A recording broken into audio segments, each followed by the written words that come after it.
السلام علیکم جی and welcome back to سیاست اور پاکستان. میں ہوں لائیو اسلام آباد سے فیصل رحمان. ناظرین, گفتگو ہو رہی ہے آج ہماری زید حامد کے ساتھ اسرائیلی اگریشن, بلکہ میں تو کہوں گا کہ ایک جینوسائیڈ اور میسیکر ہے اور ایک ہیومن کرائسس وہاں پہ پیدا ہو چکی ہیں.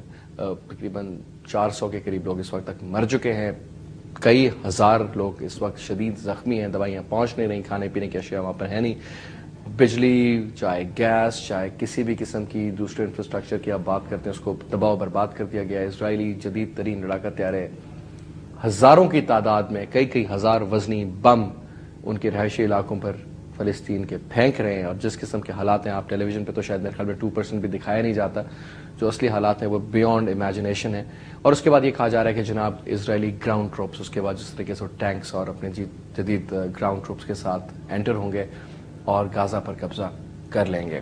اور اس کے بعد شاید یہ بھی ہم سوچ رہے ہیں کہ جب یہ پورے کا پورا ہو رہا ہوگا تو اس دوران شاید انڈیا بھی کوئی پاکستان کے ساتھ مستی کرے تاکہ پورے کے پورے ورلڈ میڈیا کا دھیان اس طرف ہو, اور اس دوران یہاں پر ایک نیا سلسلہ سٹارٹ کر دیا جائے. اور ہم یہ بھی بات کر رہے تھے تھوڑی دیر پہلے, جن ناظرین ہمیں ابھی جوائن کیا ہے, کہ اسرائیل کا گریٹر پلان آف ایکشن کیا ہے.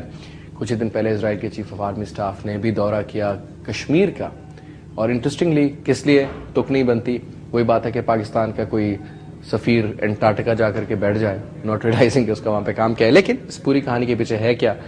اسرائیل میں جس قسم کا ایک پایا جاتا ہے سلسلہ ایگریشن کا, جب ہم بات کرتے ہیں وار اگینسٹ ٹیرر کی, تو آئی تھنک دنیا میں اگر کوئی قوم ہے جس نے پوری کی پوری دنیا کو ٹیررائز کر رکھا ہے اور ویپنز آف ماس ڈسٹرکشن کا بھی استعمال وہ کر رہے ہیں, تو وہ اسرائیل کی ایک قوم ہے. ملک تو ہم اس کو تسلیم نہیں کریں گے بیکاز کیونکہ ہمارے پاسپورٹ پر بھی اس کا وہ سلسلہ نہیں ہے, نہ تو ہم اس جھنڈے کو مانتے ہیں نہ ہی ہم اس کو تسلیم کرتے ہیں. زید صاحب دیکھیے, آپ کو ایک بات ہم پاکستان کے حوالے سے بتائیں. 1938 میں جب علامہ اقبال کا انتقال ہوا ہے, اس وقت قائد اعظم ایک جلسے سے خطاب کر رہے تھے جو مسئلہ فلسطین پر بلایا گیا تھا.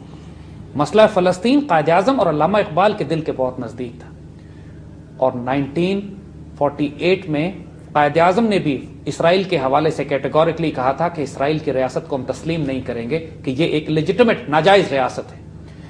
ڈیوڈ بن گورین جو اسرائیل کے فاؤنڈنگ فادرز میں سے ہے, اس نے یہ سٹیٹمنٹ دیا تھا اپنی قوم کو کہ جو مرضی ہو جائے, تم نے پاکستان کی ریاست کو تباہ کرنا ہے, چاہے ظاہری طریقے سے کرو یا خفیہ طریقے سے کرو.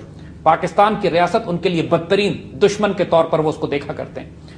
1968 میں خاص طور پر را اور موساد کا جو ریلیشن شپ شروع ہوا تھا وہ آج بھی جاری ہے.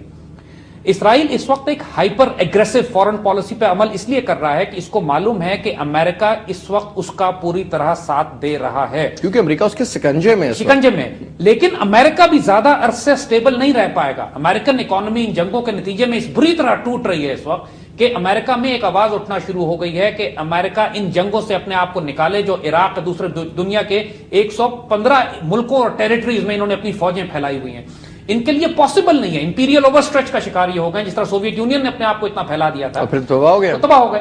امریکہ کے ساتھ یہی ہونے والا ہے. ایک ڈیزاسٹر ان کی اکانومی میں مبتلا ہو چکا ہے جو ہمیں روز نظر آ رہا ہے, اور آنے والا سال 2009 ان کو بیڑا غرق کر دے گا اندر سے. لٹرلی امریکہ کی اندر سے آنتوں میں کینسر لگ چکا ہے, اکنامک کینسر ان کو اس طرح کھا چکا ہے, اب یہ دھاڑ سے گریں گے.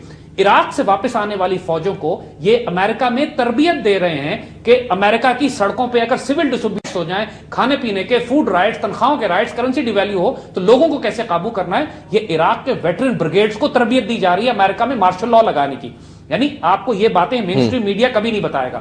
ان ریالٹی امریکہ میں آنے والے سال 2 سال میں وہ حالات ایسے دیکھ رہے ہیں. اس صورتحال میں اسرائیل کو پتا ہے کہ زیادہ وقت اس کے پاس نہیں ہے. اگر اس نے کم از کم اس خطے پر پورا قبضہ کرنا ہے, اس کو اب روتھلیس طاقت کا استعمال کرنا ہے. پوری دنیا میں حکومت یہودیوں, اسرائیلیوں اور ان کے بینکرز کی ہے. اب دنیا کو واضح ہو جانا چاہیے, کسی قسم کے انسان کو غلط فہمی میں نہیں رہنا چاہیے کہ کوئی ڈیموکریسی, یونائٹڈ نیشن یا آزاد دنیا نام کی کوئی چیز بستی ہے. کوئی آزاد دنیا نہیں ہے, کوئی ڈیموکریسی نہیں ہے, کوئی یونائٹڈ نیشن نہیں ہے. صرف زائنسٹ یہودیوں کا ایک کنٹرول ہے کہ جس کے نتیجے میں اب وہ پوری دنیا پر اپنا فائنل گیم پلان وہ روتھلیسلی اس وقت سٹارٹ کریں گے کہ جب پاکستان پر امریکہ اور انڈیا دو اطراف سے ہم پر دباؤ بڑھانا شروع کریں گے. ہم ایک آخری اسلامی نیوکلیئر طاقت رہ گئے جو الٹیمیٹ خطرہ ہے اسرائیل کی ریاست کے لیے. اسرائیلیوں کو بھی معلوم ہے کہ ان کی آنکھوں میں آنکھیں ڈال کر اگر کوئی قوم کھڑی ہوگی تو یا پاکستانی ہے یا ترک ہے. ترکوں میں بھی یہ غیرت اور حمیت موجود ہے اور اسرائیل ان سے بھی ڈرتے ہیں. لیکن ترکوں نے آج کل کا جو سیکولر لباس پہنا ہوا ہے اس میں اسرائیل کے بڑے قریبی تعلقات اسرائیل ان کی اسٹریٹجک لوکیشن اس قسم کی ہے، پلس یورپین یونین کی وجہ سے ان کے اوپر مسائل اور اس وقت ترکوں کی پرابلم اور ہے. لیکن ہم پاکستانی ایک جینوئن تھریٹ ہے ان کے لیے. ہمارے پاس میسائلز بھی ہیں، ہمارے فائٹر پائلٹس بھی اسرائیل کے جہازوں کو مار کے گرا چکے ہیں. ہمارے اندر وہ دینی غیرت اور حمیت بھی ہے اور ہم ایک نیوکلیر ویپن سٹیٹ بھی ہیں. ہمارا جغرافیہ بہت دور ہے اس وقت فلسطین سے. ہم بغیر اس بات کے تعاون کے کہ ہم کو سعودی عرب، جارڈن یا شام یا مصر ہمیں اجازت دے، پاکستان کے لیے ممکن نہیں ہے کہ ہم براہ راست اسرائیل کے پاس جا کے فلسطینیوں کو کوئی مدد آفر کر سکیں. لیکن ہمارے میزائل پہنچ سکتے ہیں. ہمیں اپنی سیکیورٹی ڈاکٹرن ری ڈیفائن کرنے کی ضرورت ہے. اگر انڈیا نے ہم پر اٹیک کیا تو یاد رکھیے گا اس کو ٹوٹل سپورٹ اسرائیل کی ہوگی. یہ ایکٹ آف وار ہوگا اسرائیل کی طرف سے پاکستان کے خلاف. ہمیں اسرائیل کو ٹارگٹ کرنا ہے. ہمارے پاس کوئی چوائس نہیں ہے کیونکہ اسرائیل جب تھریٹن ہوگا اس وقت خاصے بڑے بڑے دہشت گردوں کے دماغ درست ہونا شروع ہو جائیں گے. آپ سمجھتے ہیں زید صاحب، ایک کوشچن کروں گا بڑا اسٹریٹ فارورڈ، بڑا ہیوی، اور کافی لوگ جو اس کو سننے والے ہوں گے اور شاید کافی لوگ اس کے جو حکومت کی وہ پسند نہ بھی کریں. ایک چیز بظاہر لوگ تو کہتے ہیں جی جنگ کا کوئی خطرہ نہیں ہے، بے شمار دفاعی تجزیہ نگار، آج کل تو ہر کوئی جو فوجی ریٹائر ہوتا ہے دفاعی تجزیہ نگار بن جاتا ہے. میری تو شاید اتنی ایج نہیں ہے کہ میں یہ بات کروں، لیکن چیزیں سمجھ میں آتی ہیں. کچھ بزرگوں کے ساتھ بیٹھتے ہیں، کچھ فوجی لوگوں کی سر رشتہ داری آگے پیچھے جان پہچان، تو سمجھ میں آتی ہیں چیزیں.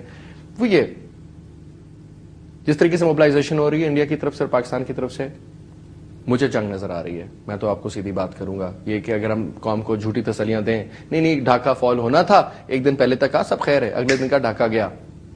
ٹھیک ہے جی، اخباریں بھی آپ کے پاس ہیں، ایک دن کی بات کی نکالیں، ایک دن کی پہلے نکالیں. قوم کو دھوکے میں رکھا گیا، اور آپ قوم کو اگر دھوکے میں رکھیں گے تو پتہ نہیں پاکستان کے مزید کتنے ٹکڑے ہو جائیں گے. The question is, if India attacks Pakistan, there is a very high probability کہ India will.